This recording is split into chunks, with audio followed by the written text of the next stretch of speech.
You're watching The Sports Objective, the podcast for Pirates.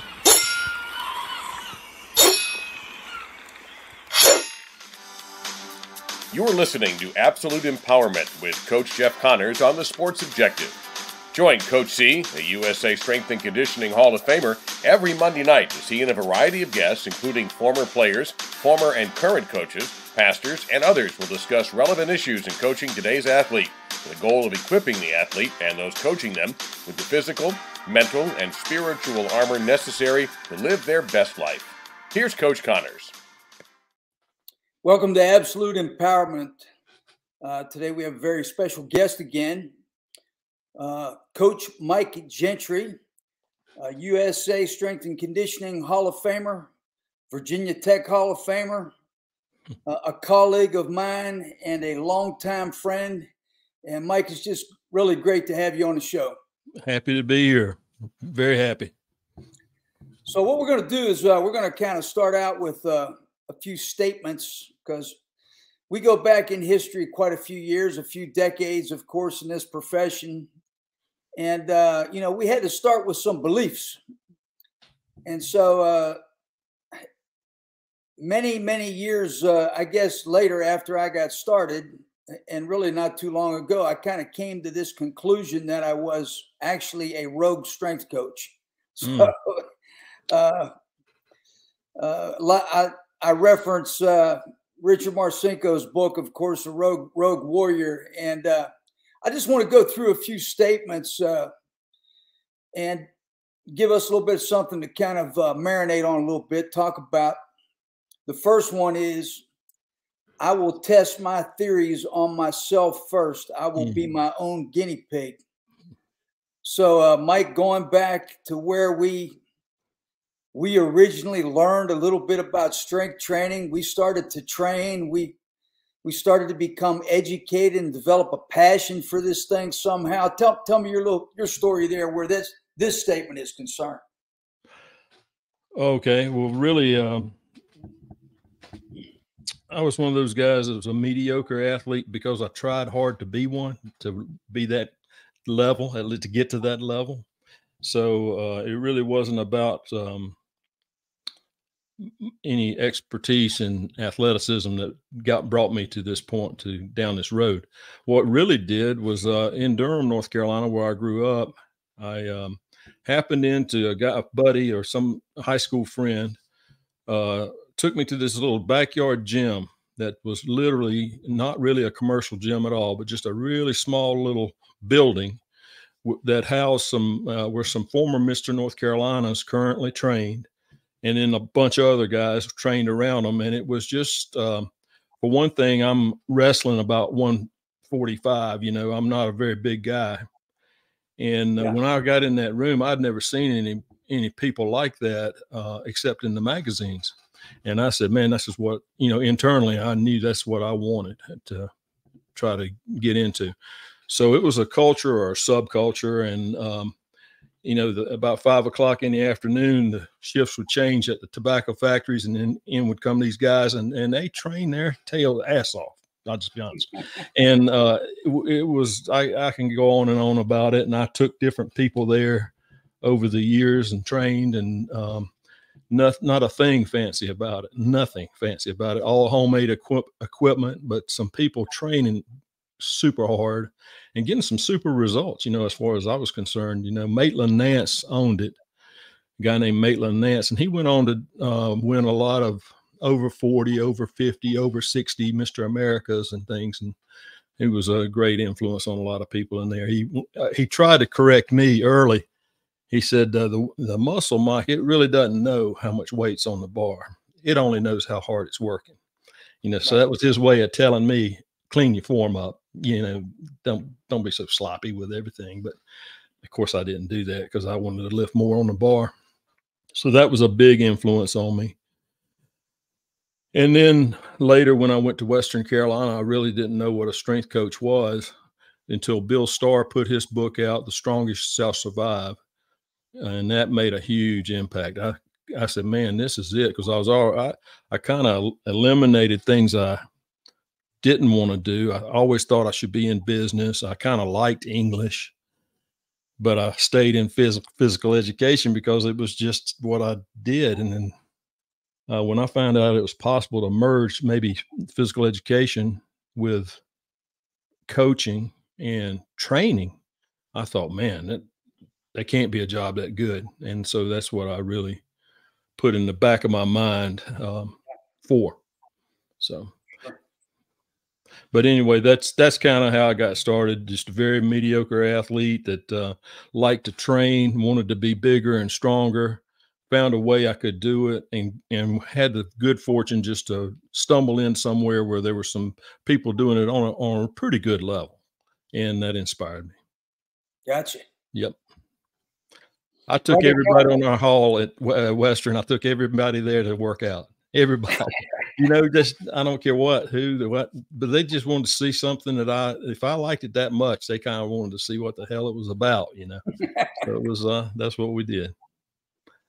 But yeah, I got somewhat similar story. I mean, my dad was a coach. He, one time when I was in, I don't know what, a 6th or 7th grade or something, he brings this thing home called an Exer Genie.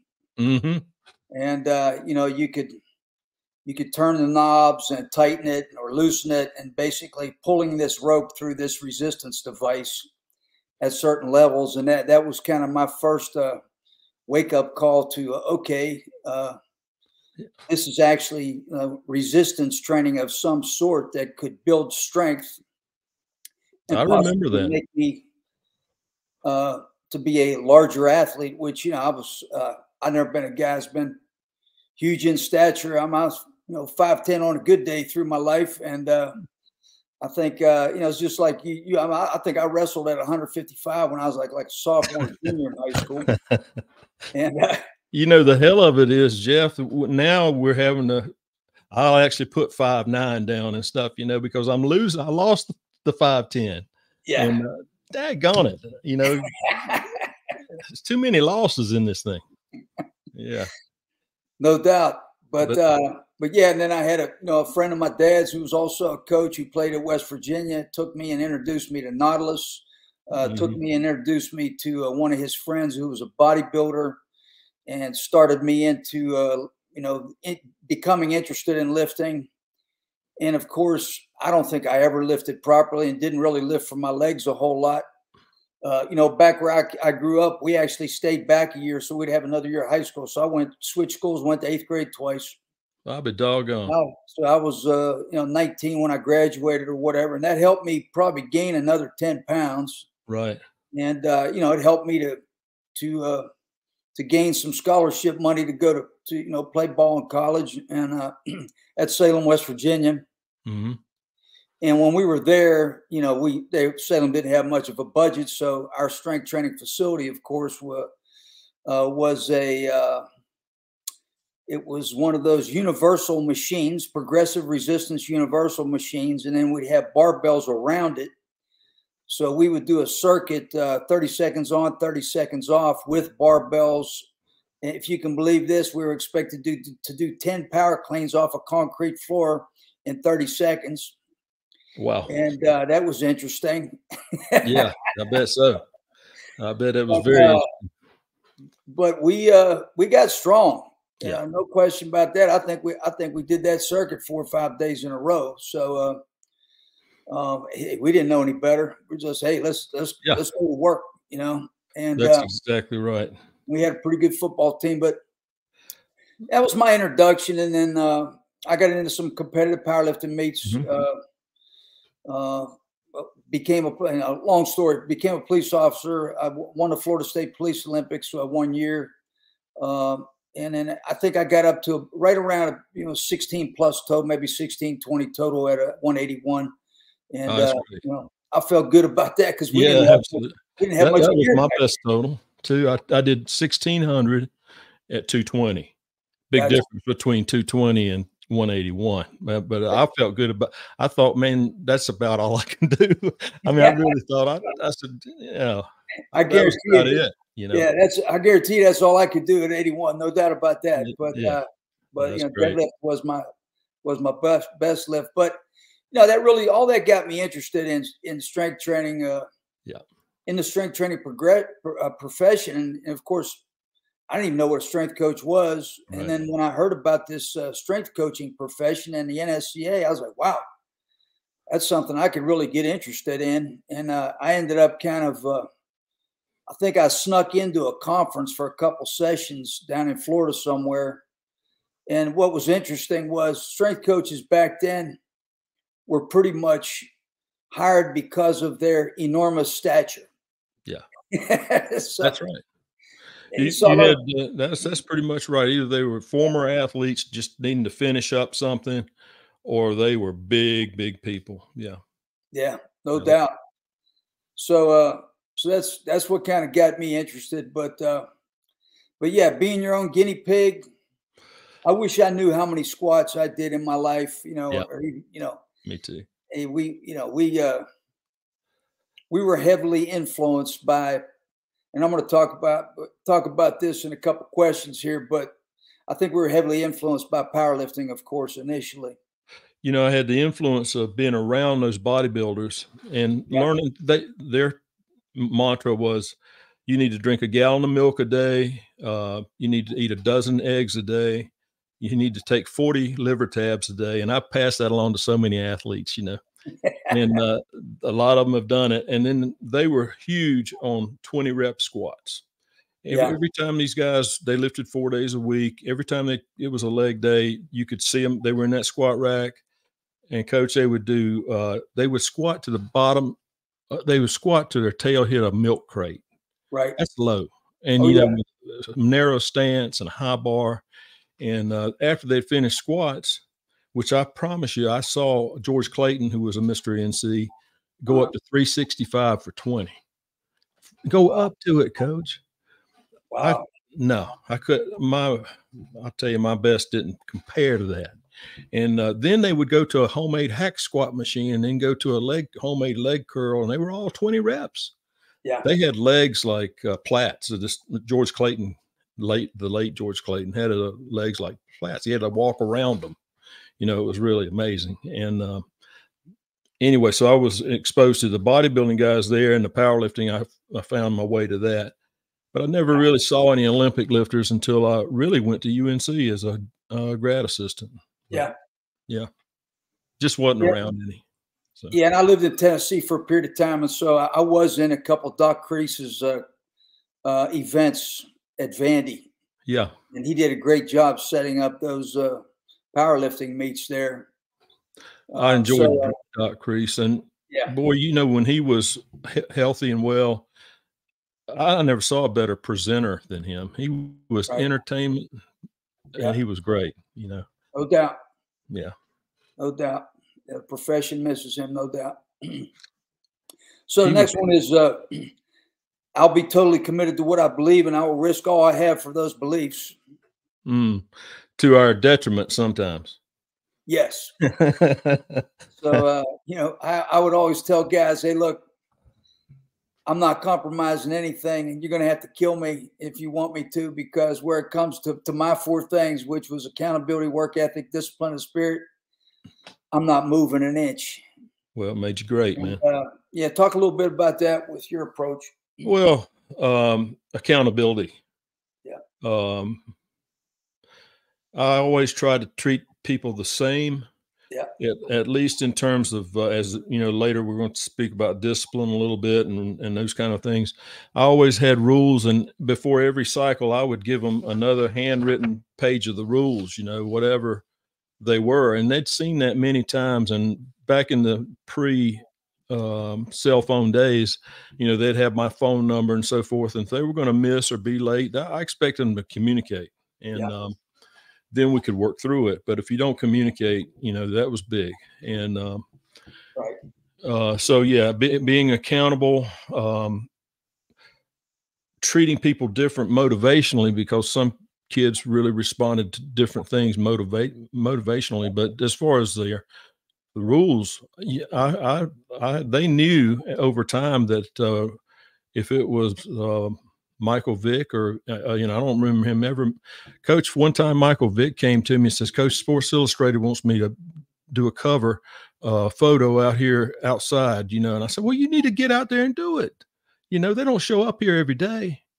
And that's the kind of power. I don't know. That's not the right word, but that's the kind of commitment that these kids had, you know, that they didn't think about blowing a lot of things off or anything like that. So, and that made them great, you know, so Sure. a lot of them. And Coach, I know you've experienced this and we talk about it anytime, but one of the nicest things to me, and it happened at that Hall of Fame thing for Virginia Tech, is, you know, when those hard heads, those guys that you battle and you battle and you battle, and then 20 years later they come back and say, Coach, you're the only one that cared enough to hold me accountable. Yeah. And, you know, and I appreciate it. And makes that makes your career right there a lot of times. No doubt about it. Yeah. No doubt about it. Yeah. It's the most satisfying thing there is about the career. No doubt. Yep. So the next thing to be, I will always make it crystal clear where I stand and what I believe. Yeah. And that kind of falls in line with what we just said. Yeah. I wanted to, I didn't want there to be any, the thing I hate worst is a lack of authenticity in our country, in our, whatever we're doing. And I strive to be one face per person, please, you know, Right. and let's just call it like we see it, say it how it is, and try to, you know, be good about it and how you do it. I found, Coach, that if you can put a little humor in there, sometimes it'll sure help things go a lot easier. Oh, no doubt.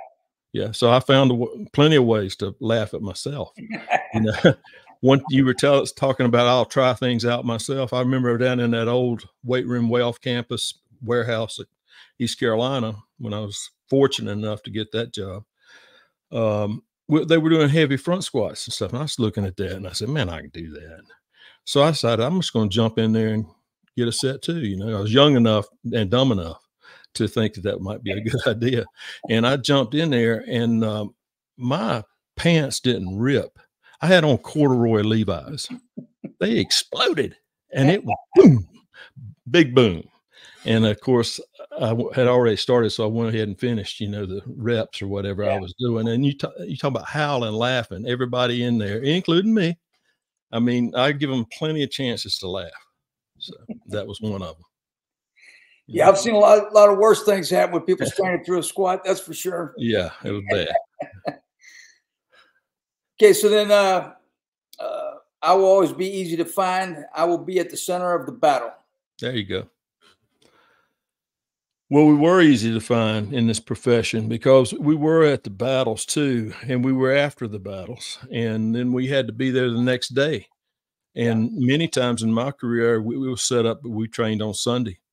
And, you know, we played around with that rule of giving them a day off, and we fudged it sometimes and we didn't sometimes. And when we fudged it, it was a voluntary, mandatory Sunday workout, you know, which we got a lot out of physically, but it was hard. And, you know, so that was a battle too. We had plenty of battle opportunities. If you want a chance to battle, jump in to strength and conditioning. You'll be presented with times to battle and to be consistent and everything, I think. But you'll also be able to help people grow. So no doubt. Good deal. Yeah, and another way I saw that is, you know, I want to be on the floor. I want to be in the middle of the floor. I want to see everybody. I want to walk up and down and see everybody lift. I want to, of course, see everybody move because I always love speed development stuff. But that to me was being in the middle of the battle and being on your feet. You know, if you're on your feet 10, 12 hours, then you're on your feet 10, 12 hours. That's right. And, you know, when I first went to UNC, I said, hey, we're going to have 6 groups because I'm breaking it down where I know all these guys inside and out. Yeah. And I'll tell you what, now that was a long day. That is a long day, Coach. That was one of those I probably would have adjusted later. No question about it. John Stuckey was exactly like you were saying, though. They said you could not go in. I got to know him a little bit when I was at ECU, and he was still a position coach at State. And what a great man. And anyway, he got into strength and conditioning. They said, you will never go in his weight room and there's a squat day and he's not in there on that floor making sure that every one of them's getting low enough, you know? Right. So, I mean, that's just if you're going to be good, you're going to have to do those things, I think. I no doubt about it. Yeah. Yeah, I mean, I really thought it was very important for me to know everybody inside and out, from top to bottom, and so you study people, and the thing about it is, it doesn't take long to get to know people. As far you learn a whole lot about somebody in about a week. Yeah, I mean, a lot. So, and it's just like you said. Then you're going to take different types of approaches based on, that individual. So. One comment about leadership: no man is a leader until his appointment is ratified in the minds and hearts of his men. No doubt.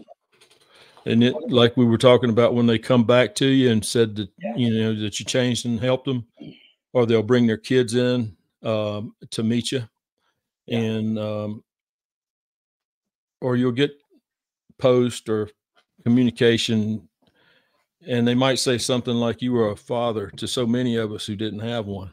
I've had that from a fire captain in DC, and man, it gives me chills right now, because that's a responsibility for us to live up to who we're supposed to be, and who we're supposed to be, like you said, is somebody that's always in the middle of the fight.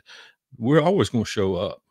So don't worry about that. If you've got a punishment situation and we're having to do it, the strength coach is going to be there. Right. And if that's always, unless there's something, unless he died on the way or something, he's going to be there. Yeah. Yeah. Going back to making it crystal clear about what I stand for, what I believe. I mean, I tell guys, look, there's a lot of great strength coaches out there, and a lot of us have been defined by, of course, wins or losses, and that's based on who we're working for at the time or over time. But what I want to do is I want you guys to know that I'm trying to be the smartest strength coach.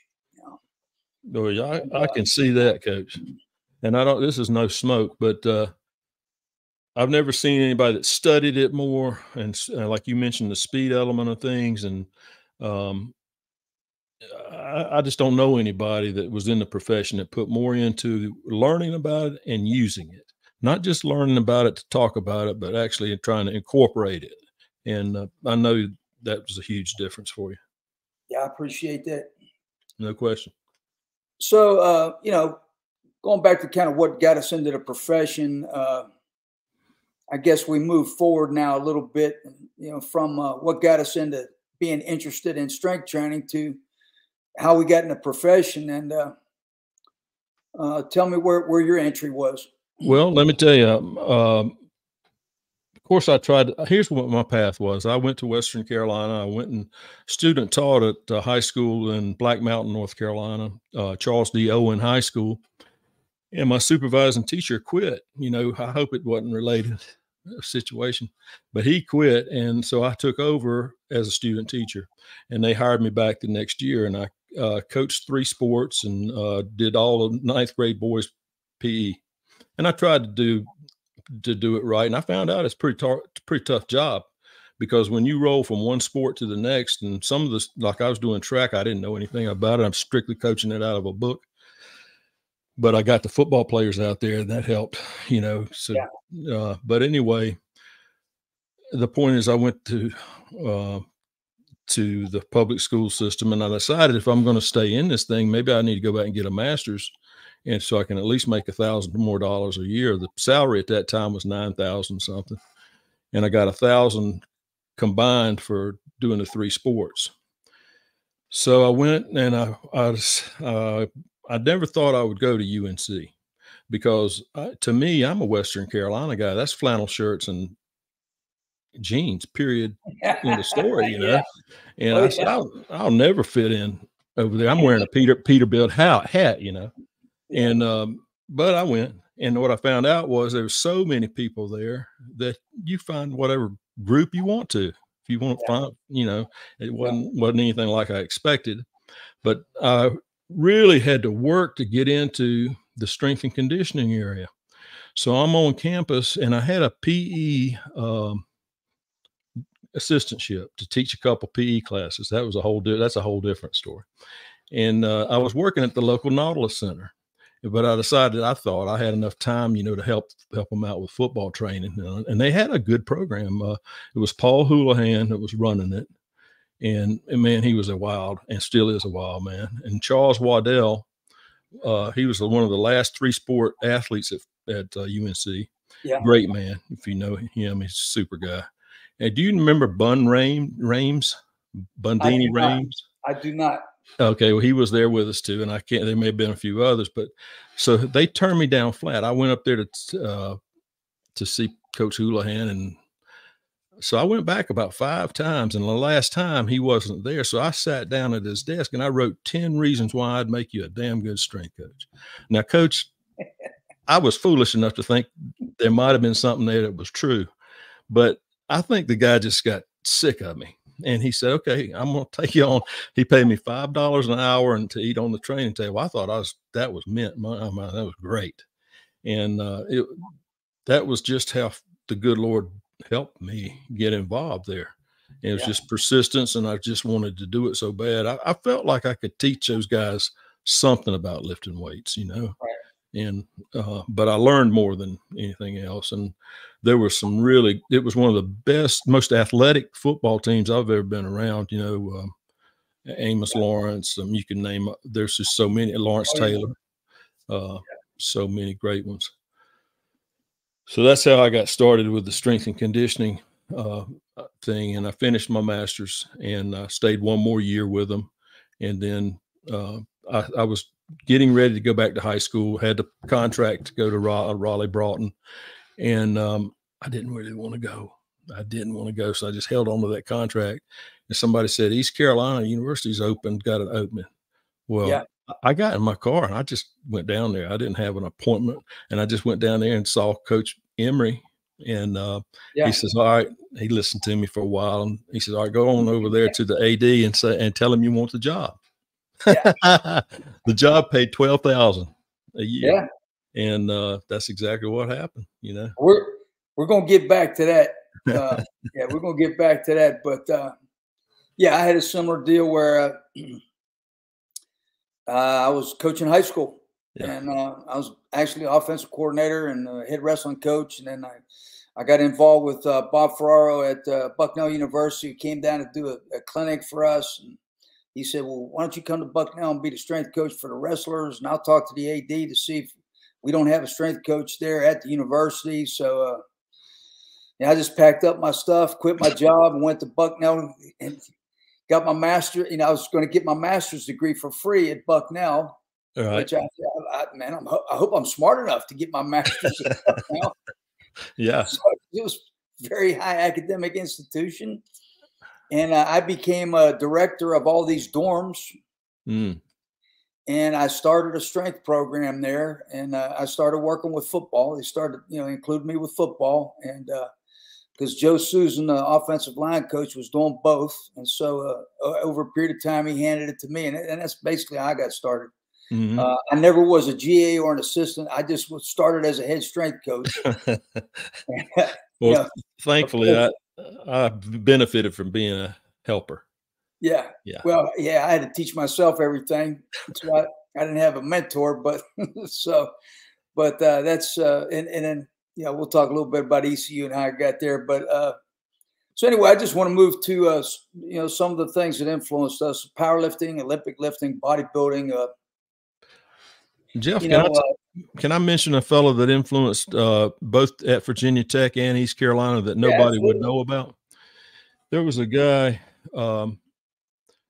Actually, I said that wrong. He was at UNC when I was there. He was a very eccentric guy.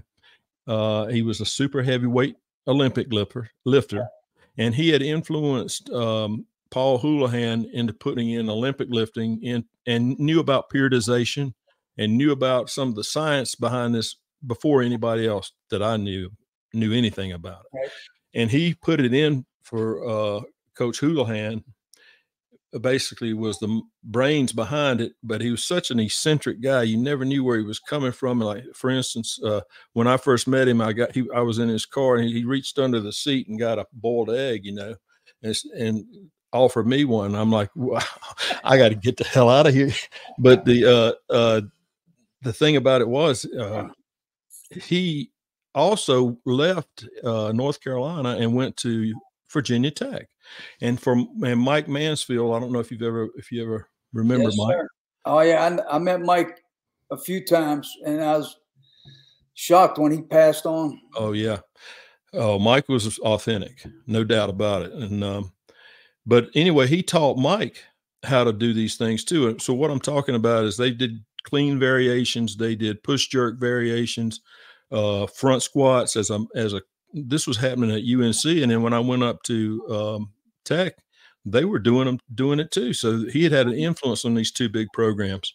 Yeah. Ended up going to Saudi Arabia as a strength coach, and later on tragically killed himself. That was a real tragedy to me and a lot of people that knew him, because he was a good soul and he just was so different. It was hard to fit in, but he had a tremendous impact on two college programs, and nobody knows his name. Lee Shorter. He's a West Virginia guy. Wow. So thanks for allowing me to say that.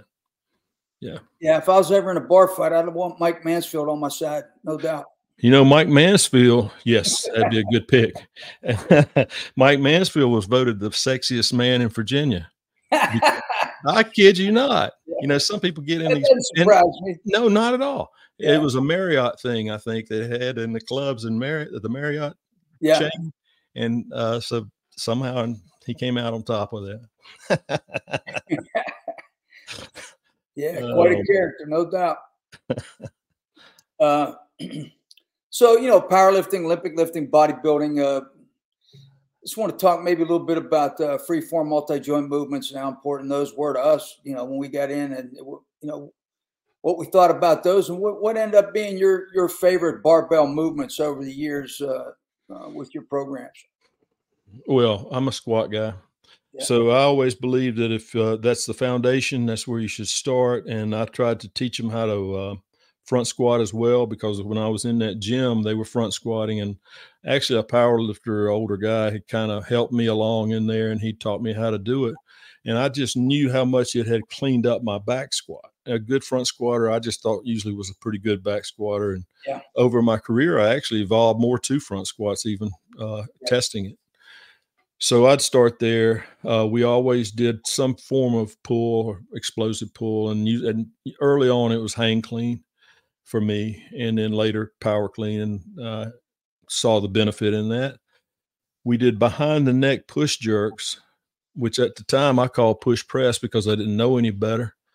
And I had guys that would throw up 400 plus pounds over their head, and then we'd have a guy on each side to help them down. Well, that just eventually I just got afraid that somebody's going to break their neck doing it, you know, not because of the lift or the lifter, but because of the spotter.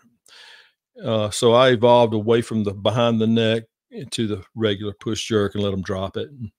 And you know, Jeff, later on, I actually got involved with the snatches. I stayed away, and I called Johnny. Johnny Parker was a mentor, and I'm thankful for that.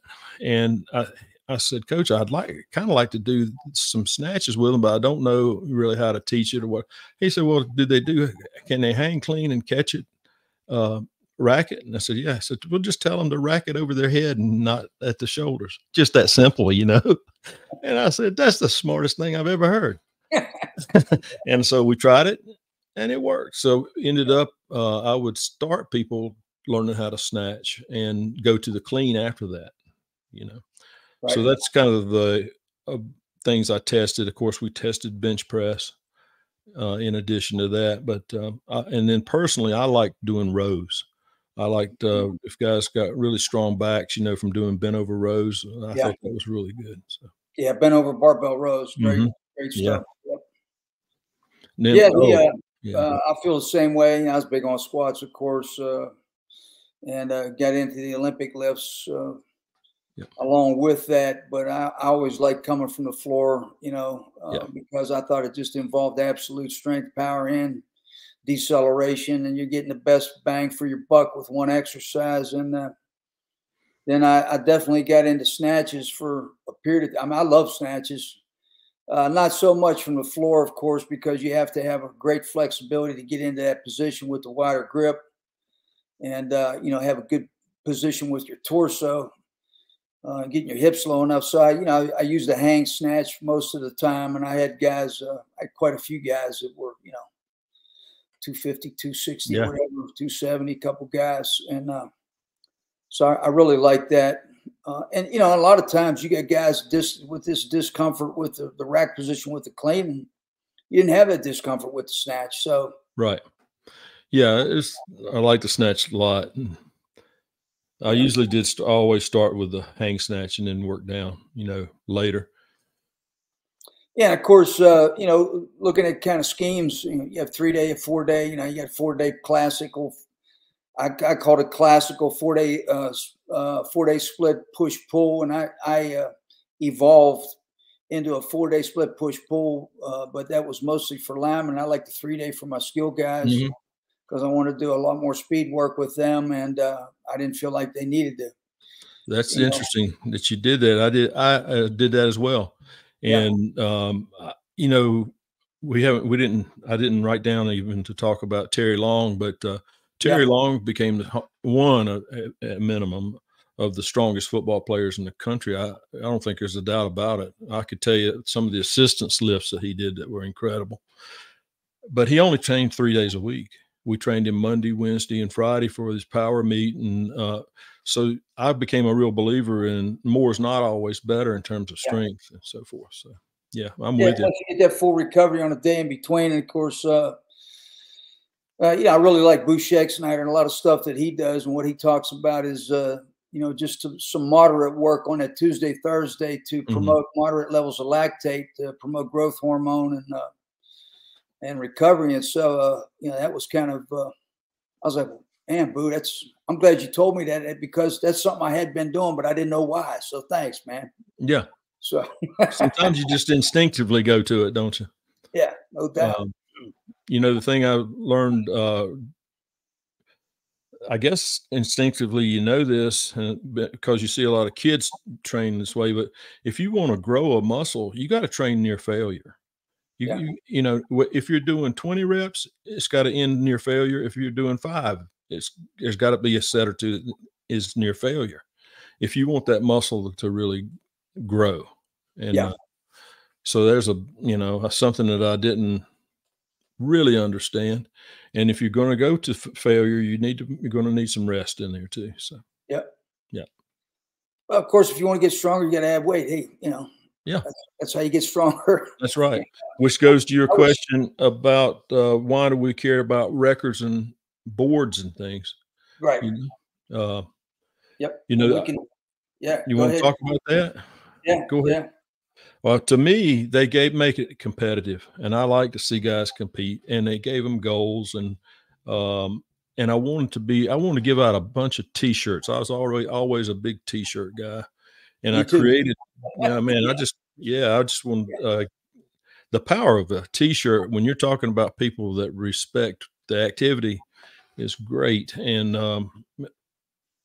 I've seen one guy in the NFL right now just cried like a big offensive lineman for Cleveland from Tech that's just turning it out. He cried like a baby because he didn't make super iron hokey outside our weight room, golly, it broke my heart, but I knew he'd make it next time. Yeah. But anyway, give them a goal, give them something to shoot for, let them be proud of it, and put a shirt on them so others can see it. And this is just one little, probably not so smart, but I never changed that shirt over 29 years at Virginia Tech because I wanted the old guys to see it and know what it meant. I wanted those young guys to see the old guys if they had one. I wanted them to know this is not transactional or whatever. This is to stay, And so we kept that super iron hokey thing going. Maybe not always because in order to let them be doing the same lifts, there were many times that I thought, man, some of our skill guys don't need to be doing some of these things. Yep. But I felt the pack being tight, the family being tight overruled that, Right. Yeah. Yeah.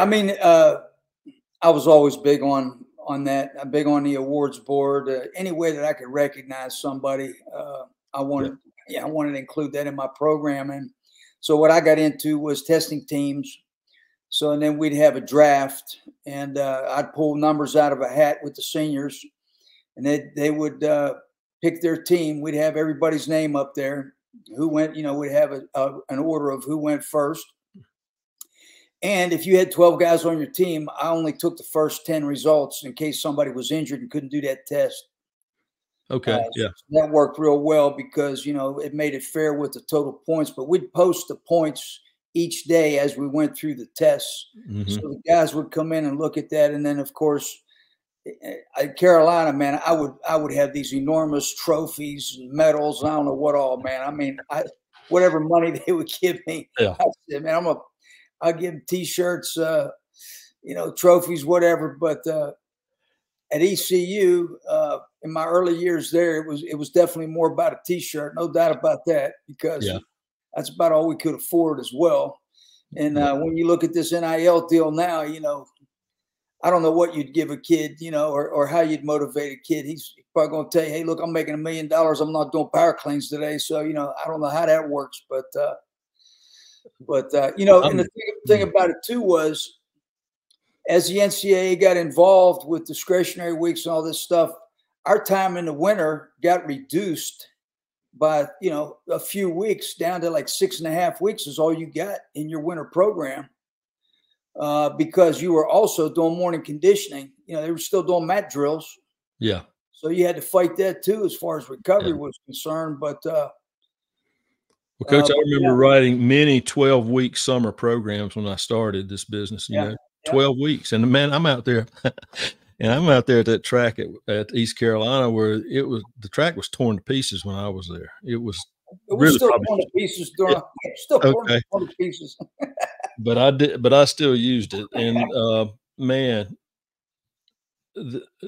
I'm yelling at them because, hey, it's May, and like May, Coach, we're not going to play to August, but we're running, and I know because you ran them too, and harder than anybody probably. But well, I did a lot of, people think I was crazy because I believed in, 300s around the field, and it was hard, and I didn't give much rest, and I made them do a lot of reps. And but the thing about it is, I'm not going to get into this in any great extent, but there was a scientific reason behind it. Nobody knew that. I always believe energy systems worked interchange. I mean, I do don't too. just work one energy system.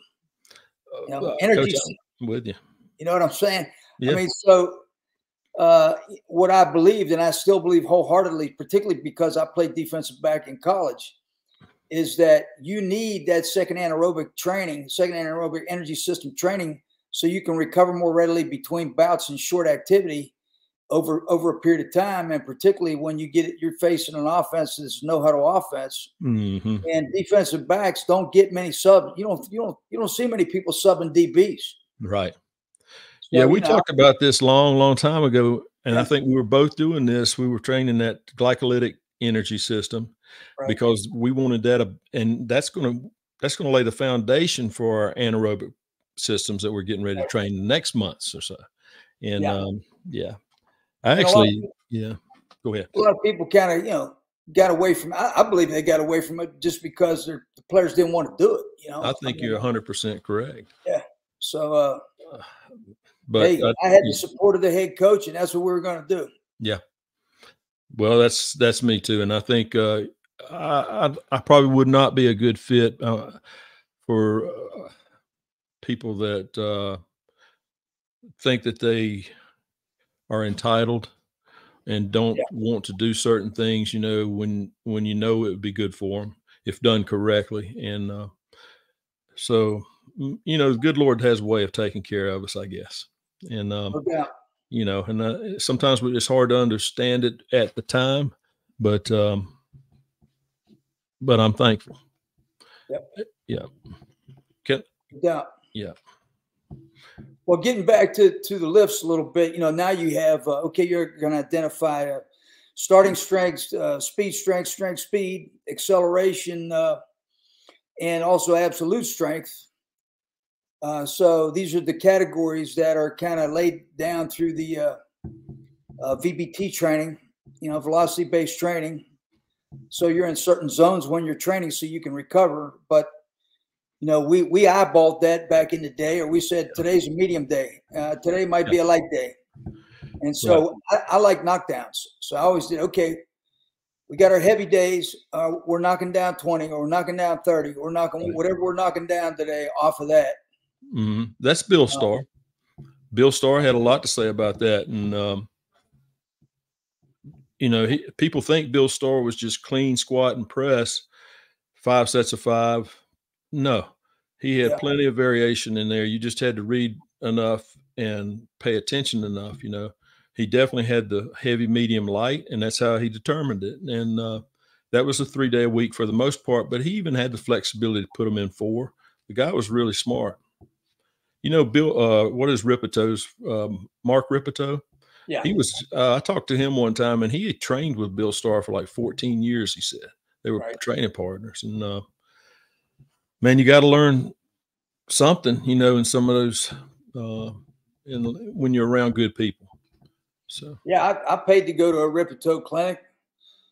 I thought, well, this guy's smarter than me. I want to go see what he's got to say. Yeah. So, you know, he makes a lot of sense and backs it up by a lot of facts. I'm not going to say that I agree with every single thing that he said, but, you know, I thought he's a really smart guy. No doubt about it.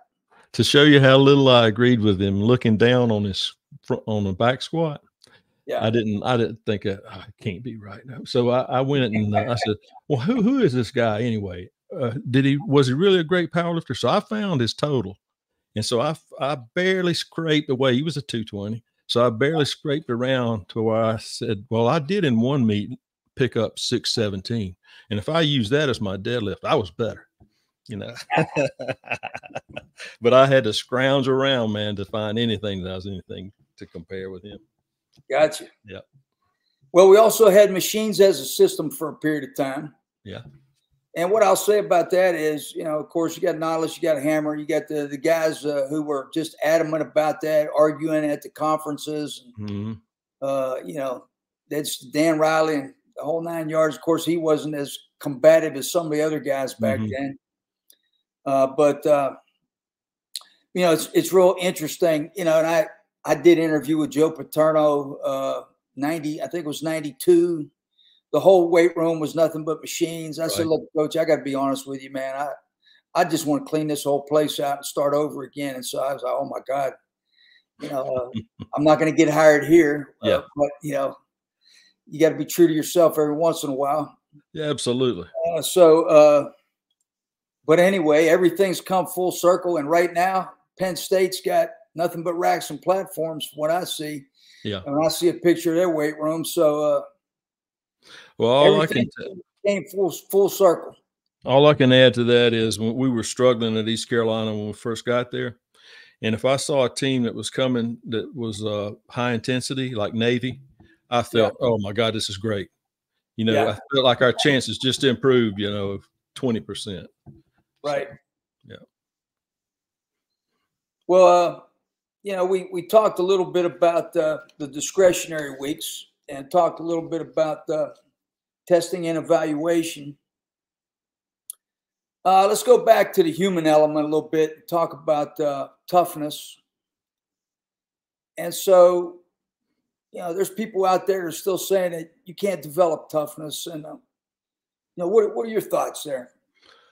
Yeah, I think you have to develop it to a certain extent. Now, there's always going to be guys that are the toughest guys, and they were bred and raised that way. That's the way I see it. They had the opportunity to have dads there, you know, that did, and a dad can make or break an athlete. So, you know, so they can do great things and help them be great, or they can push it over the line and just, you know, hurt an athlete. I've learned that through observation of the years. And, but there's always going to be some guys that are just, you know, I call them blood tough, that they're going to have to bleed out before they quit. And, you know, on the other hand, if you get with a group of guys that you care about being around and you want to be part of that team, then you'll raise your toughness level too when you're out there with them. So I think it works both ways. People say you can't, do you coach effort? To me, Coach, that's what we did as much as anything was coach effort, and run beside them when you could do those, when you're healthy enough yourself to do it. I remember all those things because I mean, again, I'm getting some chills, but because it meant that much to you. And when they see it means that much to you, you are their mentor, so I think you need to coach both of those things, but you really got to keep a handle on the toughness thing and not get somebody hurt. And then that's the hard thing too. It's hard to pull a guy off and say, no, you can't do it because you don't want them to get hurt, but you have to do that too. Gotcha. Yeah. Yeah. I always believed anything that required heartbeats at a higher level was actually making people tougher. And that's why we kept adding 300s, reducing the rest. And I always believed in what our United States military did in relationship. Hey, you want to be a Navy SEAL? You want to be the toughest? What you're going to have to go through to be a Navy SEAL is going to be tougher than anything else that you ever do. So, I mean, no, I think if it was good enough for the military, it's always good enough for me. You wrote the book on it, Coach. And I got this book out because I want people to know, is this book available? Can you get this book? It's on Amazon. Okay. Yeah. I'm going to tell you, I think it's the best motivational discipline group coaching book I've ever read. Now, and what happened was I don't think it was distributed where people knew about it. But if you got a chance to get this book and you're coaching or you're coaching your kid, get it. It's great. Well, I got out, when I got out, I was just finishing that book. Yeah. So I didn't really have a chance to push it like I wanted to, Collegiate Battlefield. Yeah. That's what I encourage you to look for. Collegiate Battlefield. I appreciate that very much. Coach, it's spot on. It's right there. This is a career. This is a man's career and mine too, of coaching kids and helping them be tough and be responsible and accountable. And it's worth the read. Please get it. Well, I think there's so many parallels with the military. That's something that I always recognized. And, that's something I just always believe. And I really enjoyed my 7 months with Special Ops Marines when I retired. Right. Went and did that for 7 months. That was a learning experience for me as well in relationship to what our Special Ops people do as far as training goes. So that was a great experience. I was really happy to have that opportunity. ECU. All right. So I spent 18 years there. You spent 5, right? Yeah. And you were there during the time of where there were some very good players there. Ernest Biner was there. Being able to develop those players the way you did. How many of them made it to the NFL? We're second. So, talk a little bit about, they honored that 1983 team this week. No, I didn't know that. I wish I had known that. Even though I should have told you, but I had so many things going on, even though they lost to Charlotte, okay? Yeah, I get you. That's a whole nother story of where the program's at right now. But at the same time, I wish I'd have. They honored those guys. And I know that Chuck Northcutt was one of the guys that was really really interested and really, standing on the table for having those guys honored. And so, go ahead and talk about those guys. Well, I'll tell you this. I interviewed with Coach Emery. I told you I just showed up and we talked. And one of the things he said, well, we got the strongest football player in the country. And I'm thinking to myself, yeah, right. I'm sure you do. Well, he did. And Terry Long was an offensive lineman that was older. He had been in the Army and they'd recruited him out of Bragg. And he used to say that he'd be the last one jump out of an airplane and the first one to hit the ground. he had a little sense of humor, and he was an athlete. He could run, hit the floor, and turn a flip.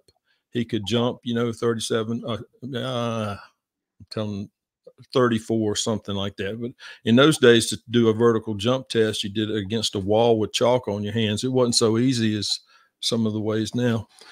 Anyway, he was, Coach. I watched him train when I first got there, and he did every kind of press you could know. He'd do bench press. He'd as heavy as he could go, you know, for reps. He'd go over and do inclines the same way. Then he'd set up a decline sit-up board for somebody to hand him a bar so he could do decline bench presses. I mean, he just pressed to death by press. But anyway, he could squat. He could do everything. And let me say, the first time I went to the weight room, it was before the fall practice had started, just a few days before, say a week before. That's when I got hired. And this is 82. And they had broken into the weight room, and maybe 10 plus guys, maybe 12, 15, were doing heavy hang cleans on those platforms in there. And I thought, they broke in to do this. And I'm thinking, there's something special here, you know. Absolutely, man. And I, you know, so I'm not running anybody off or raising hell. I'll try to get a better lock, but this is good. This is really good. So Terry, he upped everybody's training level because of how strong he was. And one of the more impressive things real quickly with him was I saw him do 275 for 5 reps on a barbell curl. On a barbell curl. Oh my God. Oh, it was incredible. And then he would sit on a bench, and he had no back support, just a bench they pushed into a power rack. And he would take that bar off that power rack and do behind the neck presses with 315 and no back support. No back support. I've never seen anybody do anything like that. And bent over road 500 for 5. So I'm thinking, God, how strong is this guy? I said, Terry, how much have you ever done deadlifts? Because we didn't do that. He said, yeah, Coach, I did them in the Army. I went up to 715 or something, or some random 700 number. I said, well, you're going to the state meet, because I knew this guy needs to be documented. Yeah. You know? Later after the meet, he pulled 837, which was at the time was something like 15, 16 pounds off the world record at the time. Squatted 830 something and bench 500. Later on, he said, Coach, I guess you know I was lying to you. He said, I'd really never deadlifted over 400, but I felt like I could pick up whatever I could squat. So that was just his mentality, you know? Yeah. It was awesome. I went to the Steelers camp to spend some time with Walt Evans back in the day, and Terry was there. Good guy.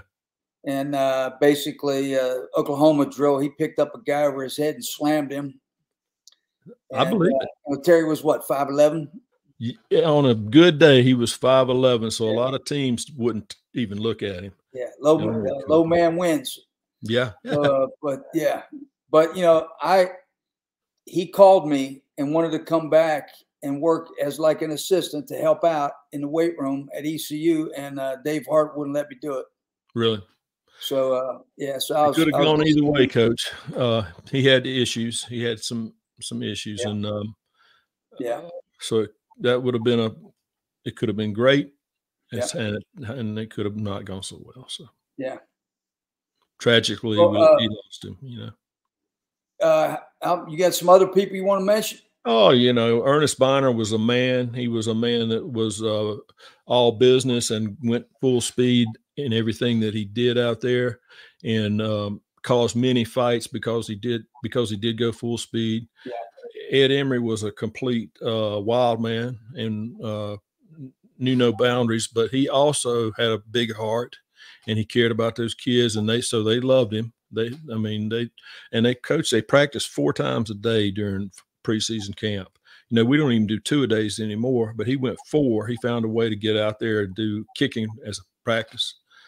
Mm-hmm. They lived in a dorm with no air conditioning, and it's hotter than 40 blue hells down there, as you know. And and they were just, you talk about tough. They were blood tough. I mean, most all of them, just to get through all of that. And Ed was a great motivator, and he knew how to talk to them. He knew the buttons. I could tell you some stories that we can't tell on air, you know, that he could push those buttons, man. And he would fight. I mean, he'd tell them in a heartbeat, you know, you want to fight somebody, you call me, I'll fight your ass, he'd say, you know, and he meant it. And he meant it.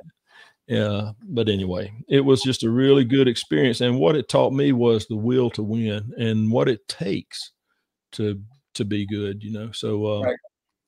and Now, was Ed Emery the only coach you worked for there, or?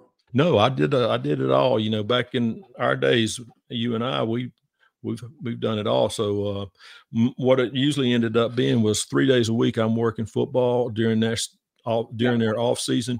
2 days a week I'm working the other teams because they were in season, and then we'd flip it. You know, that's kind of how it worked out. How about with football? Were you with Pat Dye at all? No, Okay. no, just I started with Coach Emery, and I felt like he taught me how to coach a lot. Yeah. Just watching him and being around him. And then Coach Baker, Art Baker, came in for the last 2 years I was there, and he's a great man, a real gentleman. If there was ever a Southern gentleman, it was him. And he brought different aspects to the table, and we weren't as successful, but it was just, let me tell you how East Carolina, a big step for them to get good that first time. We got a lot of players from Philadelphia. A program dropped football up there.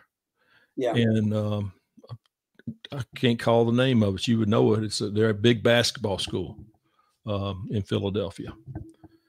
I don't know, maybe Drexel or something like that. I'm not sure. Anyway, our quarterback was from there, Kevin Ingram, and he was a great option quarterback, went to the CFL. And we had a defensive lineman. They were just I guess they must have went up there with a car and picked up about 5 guys and brought them back to Greenville, and they were influential in skill. And also, you mentioned how many guys went pro. After the 83 year, they were second to Illinois, I think, in terms of guys that went pro. East Carolina was. So there was some real talent out there. There was some real toughness out there. It was a great place to be. It was a great place to start, you know? Sure. Yeah. Well, hey, I felt the same way. I came in 91. We won 11 games. There you go.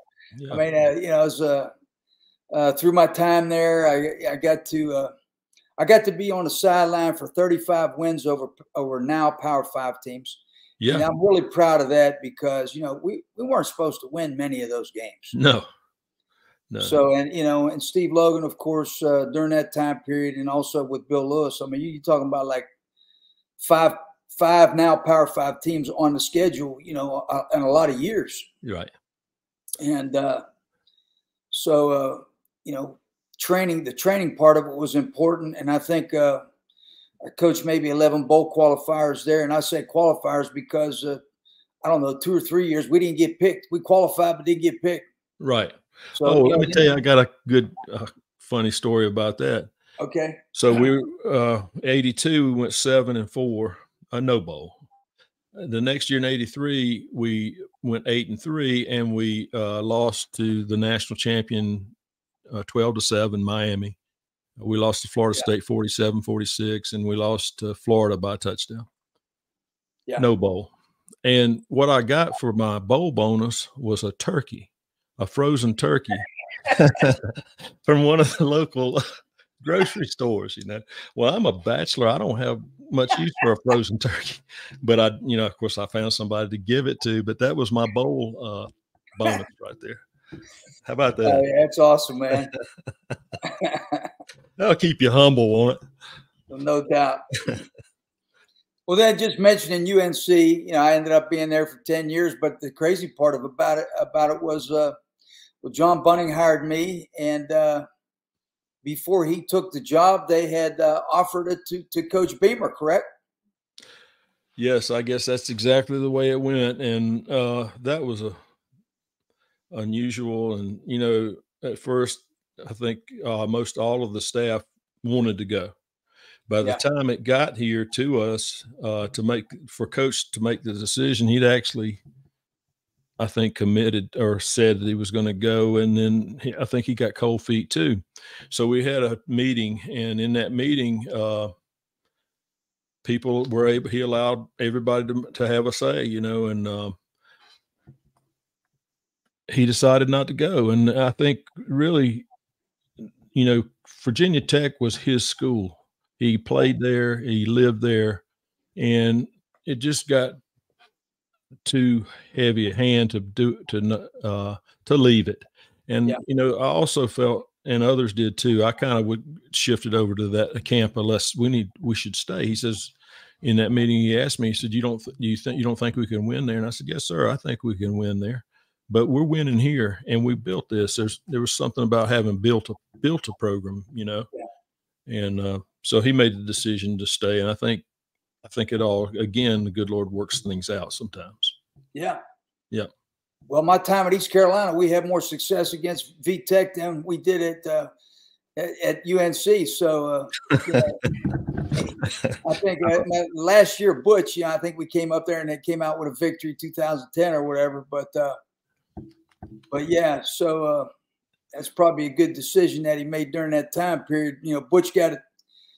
I don't know. You know, Coach Bunning, I loved working for Coach Bunning. I mean, he's just a great man. And, you know, what a tough guy who played in the league for 14 years for the Philadelphia Eagles. And, you know, but, you know, he wanted to recruit guys with character. And I don't think he wanted to compromise that very much. That was his main deal. You know, if on tape, if you weren't pursuing the ball, if the ball was away from you, you didn't pursue, he was, you know.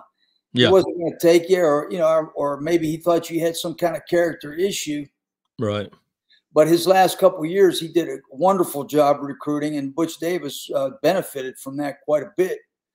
You know, but it was a crazy time up there. And, you know, of course, that thing with Butch at the end was, you know, I got out of there, of course. Yeah. Was very fortunate to get back to ECU and get me another, you know, 8 or 9 seasons, whatever. And that helped me, you know, moving into retirement. But yeah, I enjoyed my time at UNC. It was a great experience as far as the resources, you know, and the people that I was able to meet. So I really treasure that time as well. Right. So it's I feel I was, Coach, how more blessed could I be to go to UNC and they opened the door and let me get in there and learn a little bit, and then go to East Carolina where they're so hungry to win, and they were going to win with or without me, no question. But just to be there and be part of that, and then Virginia Tech. So, I mean, I had a blessed run, no question. Even when we didn't win, it was okay because I knew where we were, you know. Well, Skip Holtz kind of recaptured the tradition. I think that Ruffin McNeil did the same thing. Of course, he played at ECU, but he had 1 10-win season I got to be part of. So I think we went to 3 balls. I went to 3 balls with him, so forth. So, you know, my experience and my all the different coaches that I worked for at ECU. Even Scotty Montgomery, you know, I think you learn something from every coach. And I thought Scotty did a good job recruiting. You know, there was just some other major issues. And it's not easy to win at East Carolina. You know, so, and that's, you know, a lot of coaches come and go, assistant coaches and head coaches. That's why most of my career, I just try to get, you know, I like being with the players.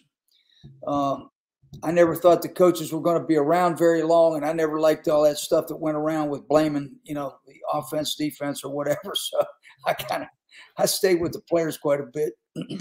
You know, Coach, there were some great assistant coaches at East Carolina when I was there. John Zernheld, offensive line coach, fantastic coach, person, the whole bit. Phil Almation, defensive secondary, and Tom Throckmorton was defensive coordinator. I mean, I was just fortunate to hit a spot and point in time that there were really some good football coaches down there. Yeah. Yeah, and that continued. I can't even name all the guys that I coached with at ECU that went on to the NFL or wherever, you know, or became head coaches. I mean, there's a ton of them. Yep. So great place to make contacts that way. It sure was. Then and Tom Throckmorton particularly and Phil Almation, they helped me get to Virginia Tech. Yeah. So, you know, definitely. Well, let's just go back to nuts and bolts a little bit. You know, we got this is one of my longer interviews, and I don't really care. You know, but we cut a lot of it out, Coach, because I know I'm messing a lot of it up. People don't want to listen. I mean, you know, that's their problem. But you know, so we look at the nuts and bolts now. Things that, you know, I went up to Mickey Marotti's clinic this past year. I mean, we're talking force plates, VBT, Tendo units. Of course, I used Tendo units for a long time in my career, and I liked a lot of things that they did. So same thing with VBT. I mean, that's the same thing we're basically talking about, velocity-based training, whether you're measuring speed or whether you're measuring wattage produced. The Aura rings now, every athlete at Ohio State, I think, has an Aura ring for sleep monitoring. And then, catapult, of course. Now, we don't talk about 40 times. We talk about how many miles, this guy's running 23 miles an hour or whatever. So, yeah. So, I think these are all valuable tools. I still think the way that I coached, I could still get all these things done. And maybe it would help me another 15%, I think. But I'm not sure I'd want it to help me more than 15% because I still value so much the art of coaching. Oh, yeah. And so I'm interested on your thoughts there. Well, I felt like at the time we tried to stay, I tried to stay connected to new things that were coming out. But, there's a lot of things that come out that aren't worth very much. So, I always tended to stay with what I knew worked. But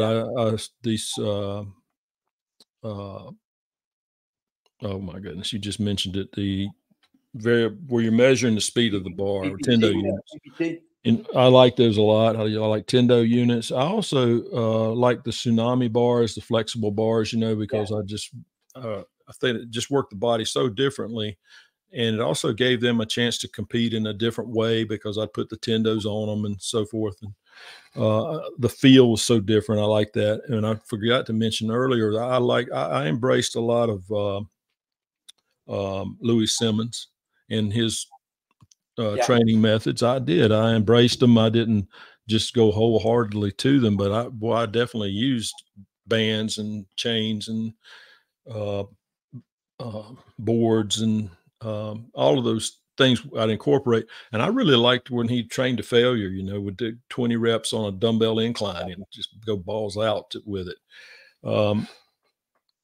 But I never embraced the system of running with the, and keeping up with every rep of the, I guess it just wasn't my time, to do that.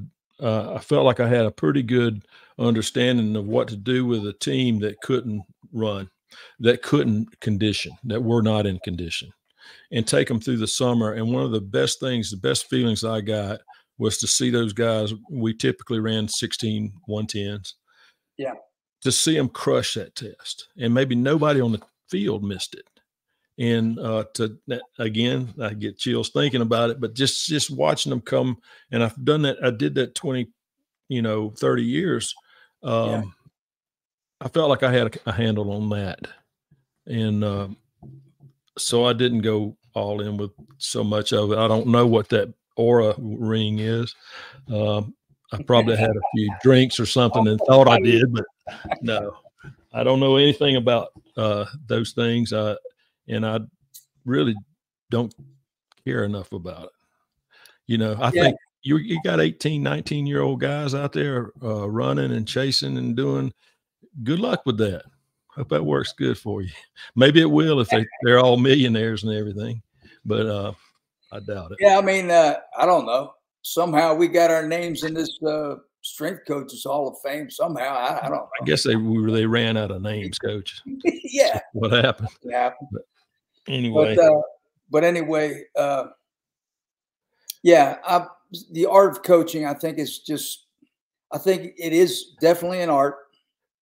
I think that you get better over time because of your interactions and what you're observing and what you feel certain people could benefit from based on what their test results are, or what their weaknesses or strengths are. And so you're able to individualize. And, I think for about 3 years at Carolina, I actually tried I actually had about 5 groups within a group based on their weaknesses and strengths. I tried to be as specific as possible with regard to individualizing programs, whether they needed flexibility or whether they had a low level of conditioning or, whatever it was, too much body fat, whatever. But I respect what people are doing now. The young people that I hired during the last few years of my career, they probably didn't understand me, and I'm not sure I understood them fully as far as, what they wanted to prioritize and how much value they gave to this technology. Well, I think you're right. I think there is a generation gap for sure about that. And, you hear it all the time, but I think that the great teams would still be the great teams over the years. And most of that is about who's their leadership, who their personal on that team's leadership and skill level and all that too. But, we learn from our mistakes, and I made so many mistakes that I have learned something. And, and if you're trying, you're going to make some mistakes. You just try to minimize them and not do them again. But, Coach, I don't know. I think sometimes I wish we had an A team, where we could get guys like ourselves and a couple of 3 others and go into a really poor situation and try to bail it out. But I'd only want to be there 1 year. Yeah. Well, that would be a lot of fun. It would be. I can think of a few teams right now that need that. Coach, I tell you what, there's some teams, I don't know if you watched this weekend, but man, there's some good football being played. And I wonder if it's because like Duke and different ones that have come around. Virginia got a huge win. Yeah. And I wonder if it's because they're just getting to know each other and, because they're putting these teams together now like free agents. Yes. And if that's got something to do with it, because there's some sorry football out there earlier in the year. And now I see it coming around in a lot of spots. Well, this past week, I see this guy, Biff Poggi, Charlotte. He brought in, I don't know how many new people he brought into Charlotte. I mean, if you look at the roster, they're from all over the country and one from Germany. And, the team they're big. They're big up front on both sides of the ball. So whatever he did, I think he did a pretty good job bringing in these, even though they hadn't won many games. And I still don't think they're very good, but definitely better than they were, before he got there. No question about that. And they'll probably get better. Yeah. But yeah. Some of these boys are doing some good physical work, and like Virginia and Duke, I mean, those guys are physical. They're playing more physical. Virginia is playing physical, and Duke is playing physical. I'm just somebody's doing some good work there. And one thing that came to mind that I didn't mention when we were talking about training cycles as far as how much time we had, Steve Logan, he'd give me the redshirt guys. Yeah. We tried to redshirt as many guys as we could because we wanted to develop them. We needed to develop them. Right. He let me train those guys 6 days a week. I trained those guys 6 days a week for like 16 weeks. Right. And we would train before practice. Right.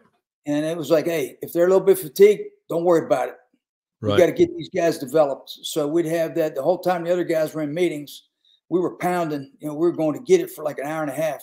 Yeah. So, that's awesome. That really helped us. Yeah. I wish you'd have had a chance. Maybe you and Coach Logan y'all were a good team together, you and he, on mindset and things. Yeah. That whole thing with, him and the AD kind of fell out after, how many years.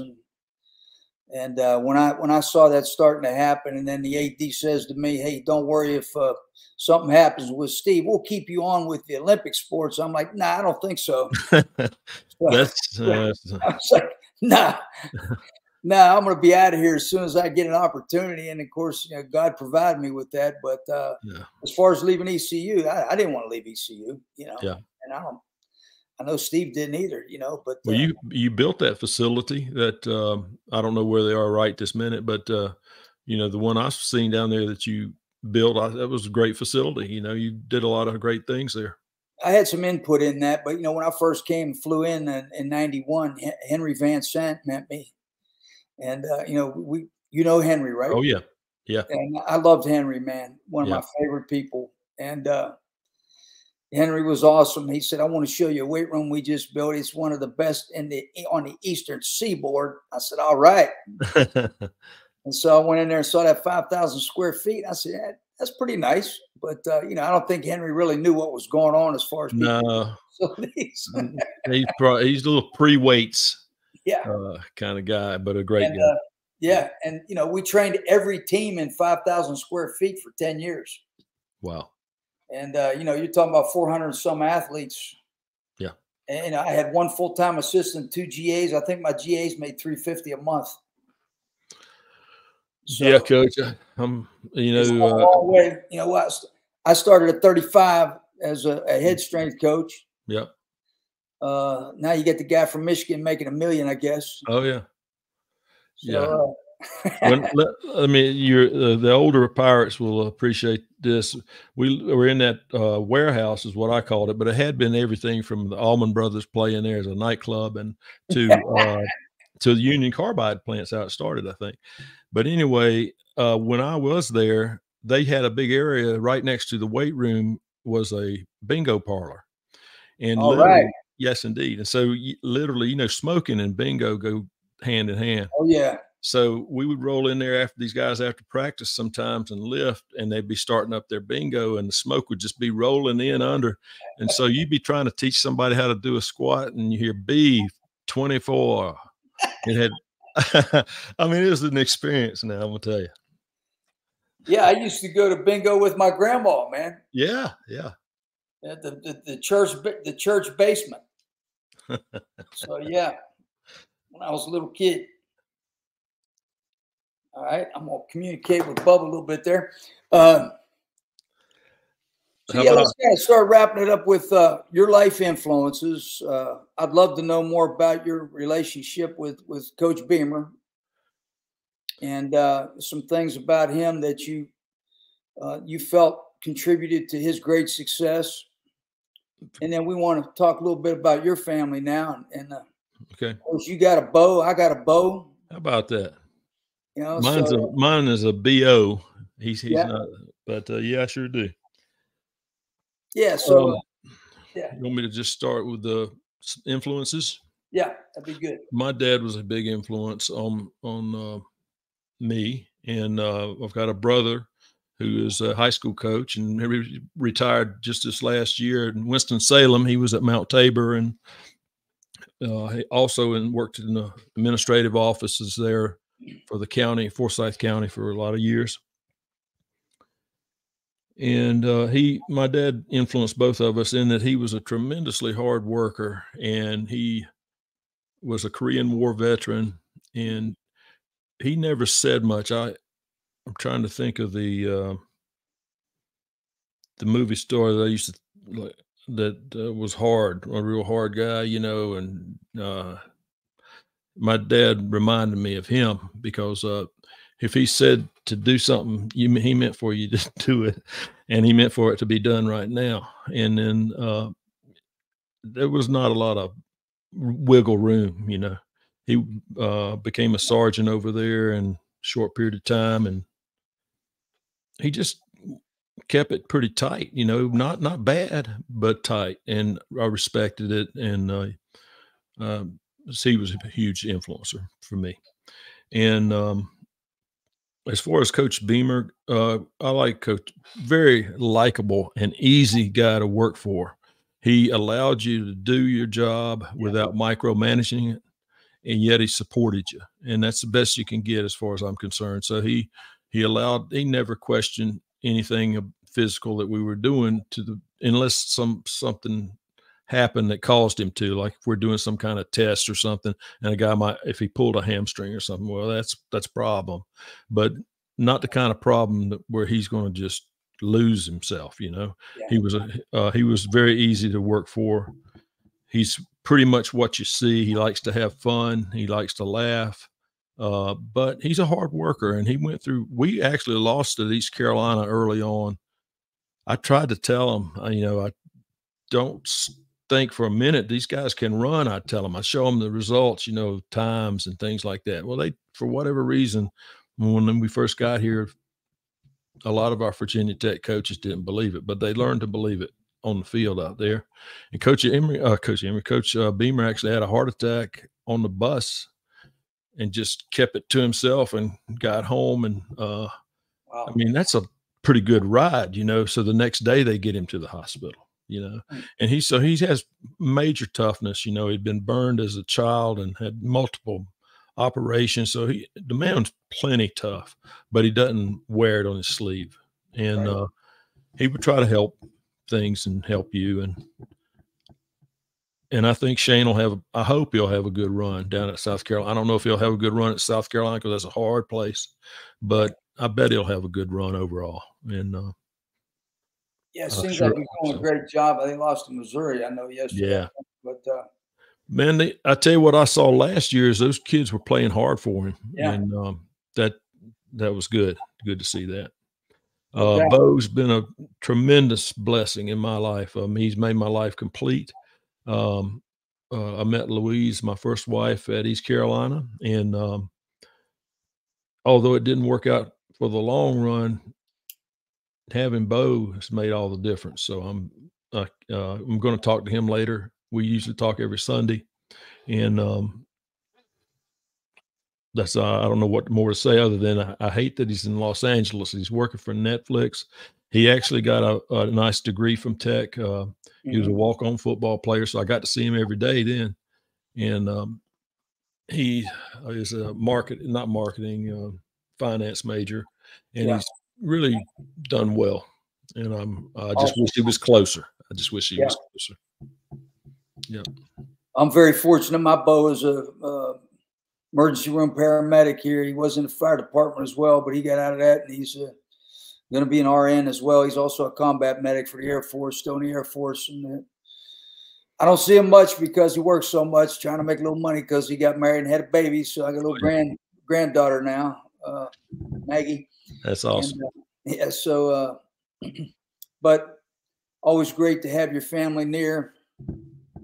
Michelle and I, we have both sets of our parents here in town in Greenville. So, wow. And it's so good to be able to be there to help, Yeah. So, well, my mom and dad are right at 88. How about mine too? And before we get off here, I want to make sure everybody knows I have tremendous respect for you. And I think that, I've said this to you many times, you're the most honest person I know. So if you want to know the truth, if you don't want to know the truth, don't ask him, because he's going to tell you the truth, and I really done well. It gets me in trouble sometimes, but you are correct about that, but it was just so great to reconnect and kick some things around. And I'm going to keep doing these podcasts. Maybe we'll do another one to get Chip Sigmund on here and kick some stuff around. Yes, we need to get one Chip. with Chip, and So, we'll kick that A team around. Get that A team going. Yeah, that's right. Yeah, no doubt about it. I keep telling Al Johnson that, hey man, he needs to bring that A team in at one of these conferences and let us do a little bit of what do they call that when they have a panel together? I don't know what they call that. I think he's going to do that, Coach. He was talking about it. So okay. I think he may follow up on that. Be careful. He'll call you. I won't be able to tell you much about a force plate. You forgot more than about a force plate. That's good. All right. So we'll see you again soon, Coach. I'm going to go ahead and sign off. This is Coach Jeff Connors signing off for Absolute Empowerment. We'll see you next week, and God bless. Thanks a lot, Mike. Thanks. You've been listening to Absolute Empowerment with Coach Jeff Connors on The Sports Objective. Join us every Monday night for a new edition of the show. Listen to the show pretty much everywhere podcasts are found. Be sure to follow us on social media at The Sports OBJ on Twitter and TikTok, at The Sports Objective on Instagram. Like and follow our Facebook page and subscribe to our YouTube channel. As always, we appreciate you listening to the show. And go Pirates!